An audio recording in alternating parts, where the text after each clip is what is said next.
दोस्तों, इलाहाबाद यूनिवर्सिटी के अंदर एक लड़की पढ़ा करती है जिसका नाम है रागनी।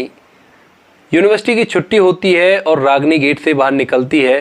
तभी एक लड़का आकर रागनी का हाथ पकड़ता है और उससे कहता है कि मैं तुमसे बहुत प्यार करता हूँ, तुम मुझसे प्यार करती हो या नहीं इसके बारे में बताओ, उससे पहले मैं तुम्हारा हाथ नहीं छोड़ूंगा। रागनी अभी चुपचाप खड़ी ही थी, तभी पीछे से रागनी का एक दोस्त करण आता है और आकर उस लड़के में 4 थप्पड़ जड़ देता है। रागनी जैसे ये सब कुछ देखती है तो वो करण पर झिल्ला उठती है और उससे कहती है कि तुम्हारी हिम्मत कैसे हुई, हम दोनों एक दूसरे से बात कर रहे थे और तुम बीच में इस तरह से कैसे आ गए। इस बात को सुनकर करण वहां से मायूस होकर चला जाता है। अब दोस्तों, यहाँ पर रागनी ने ऐसा क्यों किया, क्योंकि देखा जाए तो यहाँ पे करण रागनी की मदद ही कर रहा था एक तरह से। पूरी सच्चाई जानने के लिए वीडियो को अंत तक जरूर देखें। नमस्कार दोस्तों, मेरा नाम है जीतू सौरौत और आप लोग देख रहे हो ब्रेन डिमांड चैनल। वीडियो को ज़्यादा से ज़्यादा शेयर करें और पेज को फॉलो करना ना भूलें। आज की ये जो घटना है ये है इलाहाबाद यूनिवर्सिटी की। इलाहाबाद यूनिवर्सिटी के अंदर एक क्लासरूम होता है जहाँ पर बच्चे अपनी ग्रेजुएशन कंप्लीट करने के लिए आए हुए हैं। और यहाँ पर इस क्लासरूम के अंदर एक लड़की होती है और एक लड़का होता है। जो लड़की है उसका नाम है रागनी, जो कि बलिया से आई है, और जो लड़का है उसका नाम है करण, जो कि गोरखपुर से आया है। अब यहाँ पर करण जैसे ही रागनी को देखता है तो वो एक नज़र में ही उसको पसंद कर लेता है और मन ही मन उससे प्यार करने लगता है। जो रागनी थी वो भला की खूबसूरत थी और पूरी क्लास में उसके चर्चे होते थे सुंदरता के। तो यहाँ पे वो दोनों एक क्लास के अंदर पढ़ते हैं और जो करण है मन ही मन उससे प्यार करने लगा है। तो अब करण क्या करता है, उससे नज़दीकियाँ बढ़ाने लगता है।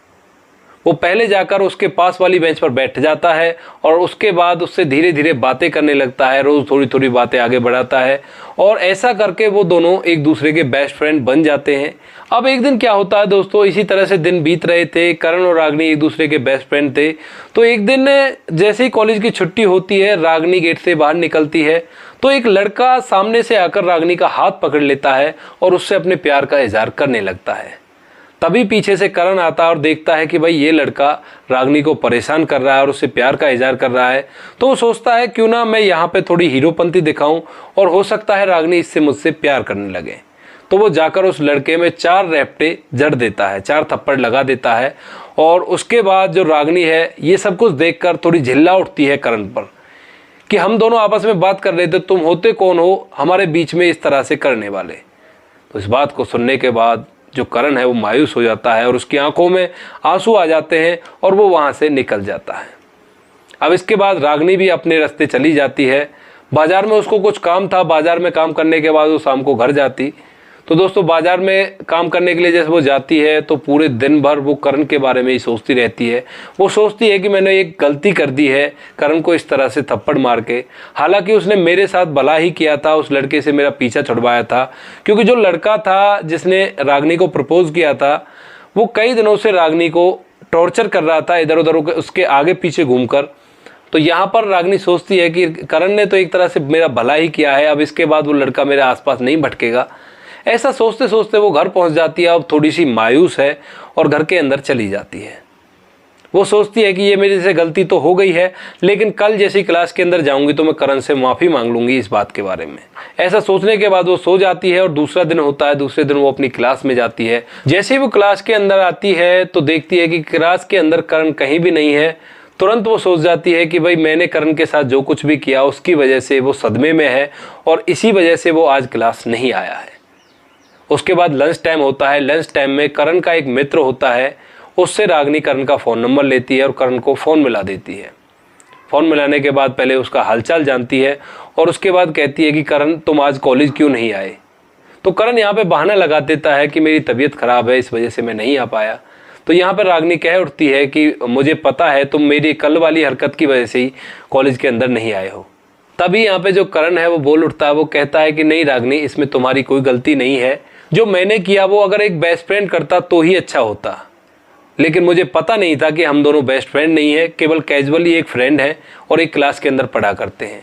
तभी रागनी कहती है कि अब क्यों शर्मिंदा कर रहे हो, मुझसे गलती हो गई, मैंने जो भी तुम्हारे साथ किया बहुत गलत किया। वैसे भी वो लड़का कई दिनों से मुझे परेशान कर रहा था। अब इसके बाद करण बात को टाल देता है और रागनी से कहता है चलो कोई बात नहीं, जो हुआ उसे भूल जाओ, तुम सुनाओ तुम ठीक ठाक हो। तो इसके बाद रागनी कहती है कि हाँ मैं तो ठीक ठाक हूँ, तुम ये बताओ तुम कल कॉलेज आओगे या नहीं। तो यहाँ पे करण कहता है हाँ मैं कल कॉलेज आऊँगा। तो उसके बाद अगले दिन करण कॉलेज आता है, रागिनी भी कॉलेज के अंदर जाती है और यहाँ पे रागिनी करण से माफ़ी मांगती है उसकी उस हरकत के लिए और करण भी उसको माफ़ कर देता है। अब इन दोनों की जो दोस्ती है वो थोड़ी और गहरी हो गई थी।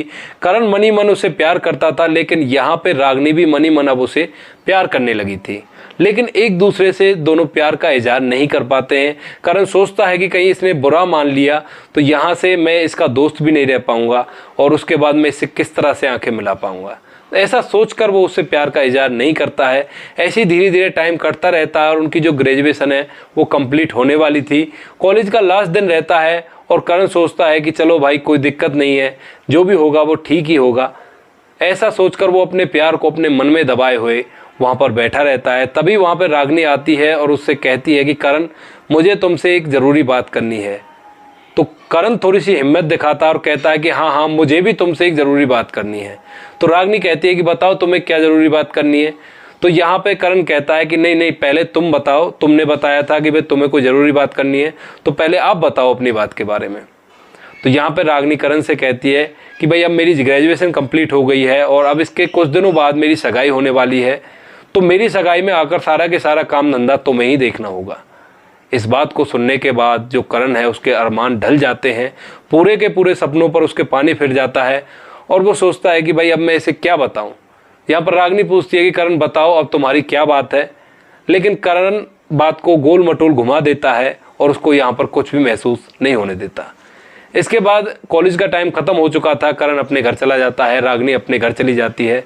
दोनों अपने घर में रहा करते हैं। लगभग 10-12 दिन के बाद रागिनी का फ़ोन आता है करण के पास और वो करण को फ़ोन करके कहती है कि करण ऐसा क्या गलती होगी मुझसे जो तुम मेरे पास फ़ोन भी नहीं करते। तो यहाँ पे करण कहता है कि रागिनी ऐसी कोई बात नहीं है, मेरी जॉब लग चुकी है और जॉब के लिए मुझे बाहर जाना पड़ेगा, तो इस वजह से मैं तुम्हारी सगाई में शामिल नहीं हो सकता और अपनी सगाई का काम तुम्हें खुद ही करना होगा। इसी वजह से मैं तुम्हें फ़ोन करके बार बार डिस्टर्ब नहीं करता कि तो तुम अपने काम धंधे में लगी रहोगी।